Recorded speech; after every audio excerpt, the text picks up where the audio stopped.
والصلاة والسلام على سید الانبیاء المرسلین اما بعد اعوذ باللہ من الشیطان الرجیم یا ایہا الرسول بلغ ما انزل الیک من ربک وإن لم تفعل فما بلغت رسالتہ واللہ یعصمک من الناس۔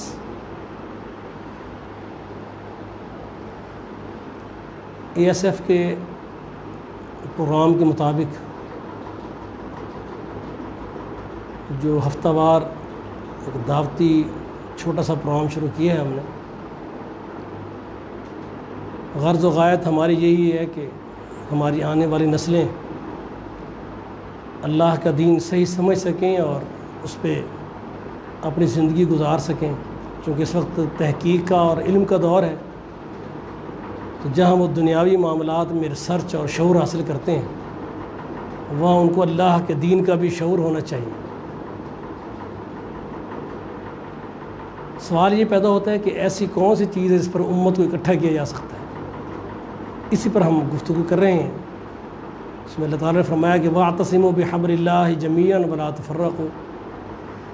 فرقہ وارے سے بچنے کا ایک ہی حل ہے کہ اللہ کی وحی کو، کتاب اللہ کو، اور کتاب اللہ کی جو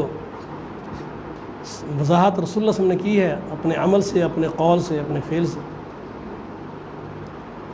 اس کو امت کے سامنے رکھا جائے۔ تو آج جس بات پر ہم گفتگو کر رہے ہیں وہ یہ ہے، سورہ المائدہ سے قرآن پاک ایک آیت میں نے تلاوت کی ہے، اس کا ایک حصہ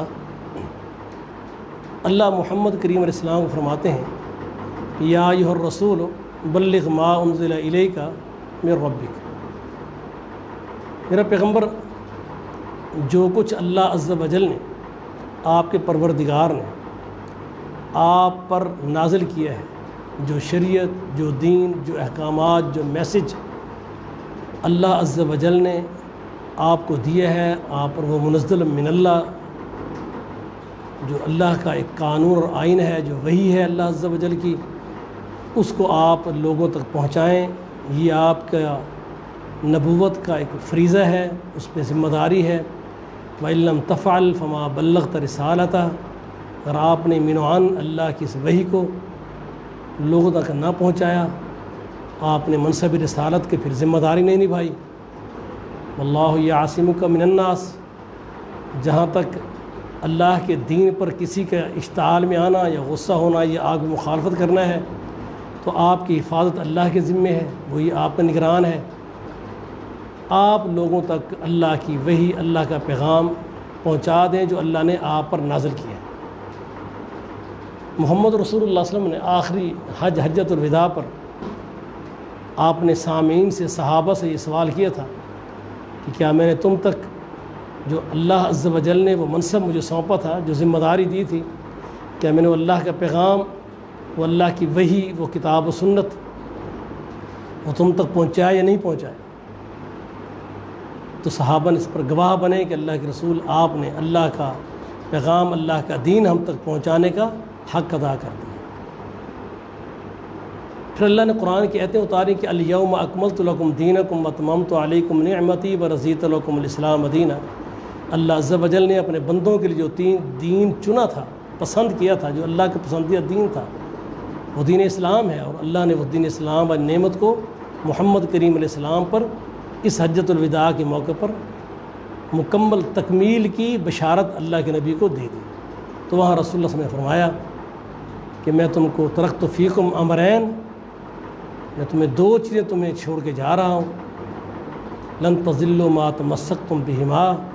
اگر تم نے ان کو تھامے رکھا، اسی کے مطابق عقیدہ، منہج اور اسی کے مطابق اپنے اعمال کا سلسلہ جاری رکھا تو تم کبھی گمراہ نہیں ہوگے۔ وہ کون سی دو چیزیں تھیں؟ کتاب اللہ ہے و سنت نبی، یہی ایک اللہ کی کتاب تھی، ایک اللہ کے نبی کی، نبی علیہ السلام کی سنت تھی۔ چونکہ محمد کریم علیہ السلام نے وہ فریضہ تبلیغ کا مکمل طور پر انسانیت کو پہنچا دیا۔ پھر رسول اللہ صلی اللہ علیہ وسلم نے اس موقع فرمایا کہ بلغوا عنی ولو آیہ۔ اب وہ اللہ کی وحی میں سے جو ایک آیت، ایک حدیث، ایک مسئلہ، ایک شرعی حکم جو محمد کریم علیہ السلام کی طرف سے تم کو ملا ہے، فرمایا بلغوا عنی ولو آیہ، اب وہ لوگوں تک میری طرف سے میرا دیا ہوا دین اور میسج لے کر اب قیامت تک کی انسانیت کو پہنچانا یہ امت مسلمہ کی ذمہ داری ہے۔ امت مسلمہ کے ذمہ دار علماء، اکابرین، فقہاء، ان کی ذمہ داری ہے کہ وہ محمد رسول اللہ صلی اللہ علیہ وسلم اللہ کے آخری نبی تھے، اب قیامت تک نبی اور کوئی نہیں آنا، تو وہ اللہ کا یہ پیغام جو نبی صلی اللہ علیہ وسلم نے امت کو دیا ہے، کتاب و سنت کی صورت میں دیا ہے،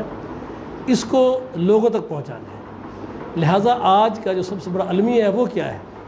کہ مسلمان جب فرقوں میں تقسیم ہوئے ہیں تو اپنے اپنے اکابرین کا مخصوص تشکیل دیا ہوا نصاب، جیسے ہمارے ہاں مختلف تبلیغی پروگراموں کو تشکیل دینے والی بعض جماعتیں، انہوں نے اپنے اپنے نصاب مختلف ناموں سے تشکیل دیے ہیں۔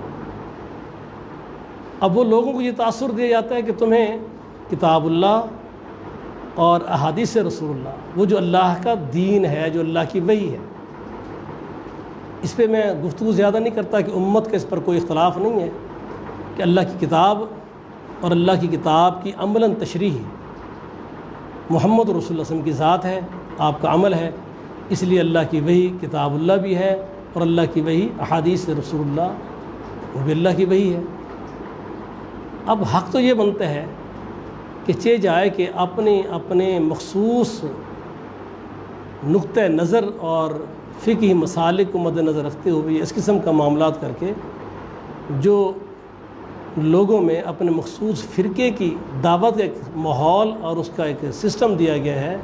اس سے چھوڑ کر امت کی آئندہ نسلوں کو، نوجوانوں کو ترغیب دی جائے اس بات پر، ایسا ماحول کریٹ کیا جائے، ایسی محفلیں قائم کی جائیں،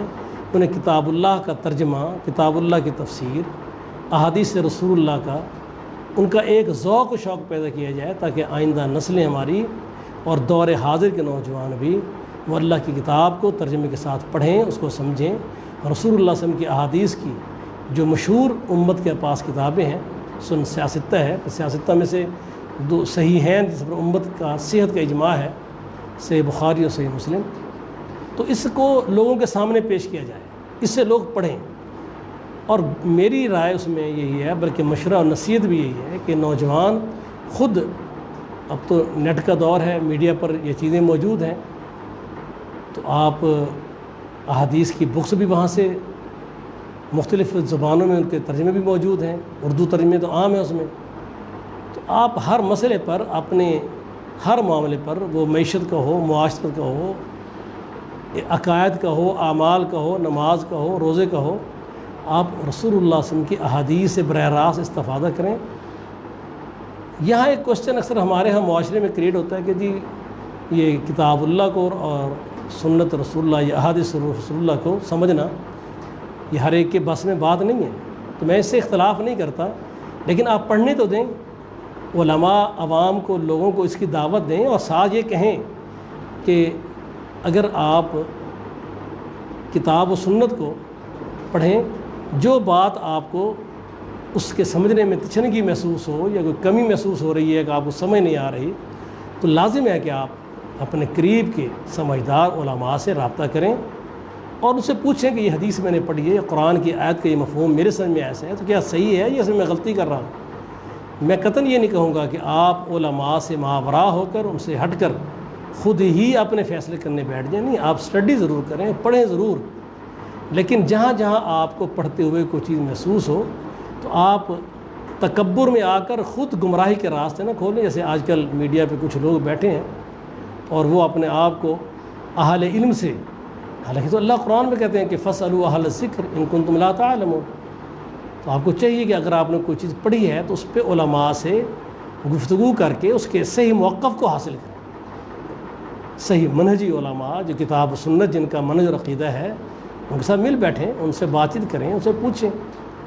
تو کتاب و سنت کا مطالعہ کرنا، اسے سمجھنا، پھر اسی کو آگے بیان کرنا، یہ نہ کہ آج کے دور حاضر میں سے مختلف لوگوں نے اپنے بزرگوں کے تبلیغ کے نصاب تشکیل دیے ہیں یا ان کے ملفوظات کو جمع کیا ہے، پھر اس میں جھوٹے قصے کہانی ہیں، اس حد تک بھی اس میں واقعات کی بھرمار ہے، اس میں شرک اور خرافات کی سمیل آتی ہے۔ تو بہتر یہ ہے کہ آپ پاکیزہ اور اطہر دین جو اللہ عز و جل نے محمد کریم علیہ السلام پہ نازل کیا، جو آپ نے امت کو کتاب اللہ اور سنت رسول اللہ کی شکل میں دیا ہے، وہ کتاب اللہ میں اور احادیث رسول اللہ کی، نبی اسلام کی احادیث کی کتابوں میں موجود ہے۔ اس کا مطالعہ کرنا، اس کا ذوق و شوق پیدا کرنا، اسے سمجھنا، اس کے مطابق اپنا عقیدہ و عمل بنانا اور اسی کے مطابق وہی چیز آگے لوگوں تک پہنچانا۔ چاہے جائے کہ آپ جھوٹے قصے، لوگوں کی خود ساختہ کرامتیں جن کے اندر حقیقت بھی نہ ہو، یا بے سند واقعات، یا منقطع قسم کی اور جھوٹی روایتیں لا کر اور امت کو صحیح چیز سے ہٹایا جائے۔ میرا اپنے نوجوان نسل سے یہ ایک مشورہ ہے کہ آپ کتاب اللہ کو ترجمے کے ساتھ پڑھیں اور احادیث رسول اللہ کو آپ بہتر ہے عربی سمجھنے کی کوشش کریں۔ عربی کے بکس جو ہیں وہ اس کی جو بیسک کتاب ہیں ان کو سمجھنے پڑھیں۔ علماء سے آپ ضرور استفادہ کریں، لیکن یہ بات ذہن میں رکھیں کہ کتاب و سنت سے ماخوذ بات اگر آپ کے سامنے آئے تو خدا را اس کو اللہ اس کے رسول کے فیصلے کو مان کر عمل پیرا ہونا ہے، نہ کہ اس کو اپنے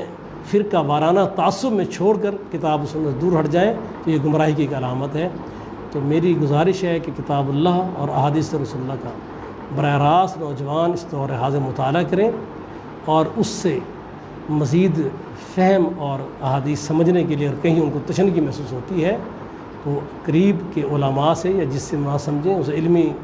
رہنمائی حاصل کر سکتے ہیں، اور اسی کتاب و سنت کی تبلیغ آگے یہی کریں، نہ کہ اپنے کسی مخصوص مکاتب فکر کے تشکیل دیے ہوئے نصاب اٹھا کر ان کی تبلیغ کریں جن میں ہمہ قسم کے بے سند واقعات بھی نقل ہوتے ہیں، جس سے شرک وغیرہ کے پھیلنے کا اور سپورٹ کا اسے خطرہ ہوتا ہے۔ تو اللہ تعالیٰ سے دعا ہے اللہ مجھے اور ہمارے بھائیوں کو اور ہماری آئندہ نسلوں کو کتاب اللہ سے اور احادیث رسول اللہ سے ایسا پیار عطا فرما دیں کہ ہمیں کتاب و سنت سے محبت ہو، صرف تقدس کی حد تک نہیں بلکہ تقدس کے ساتھ ساتھ عمل کا ذوق و شوق بھی کتاب و سنت سے لیں، اس بھی عمل پیرا ہوں۔ وما علینا الا البلاغ۔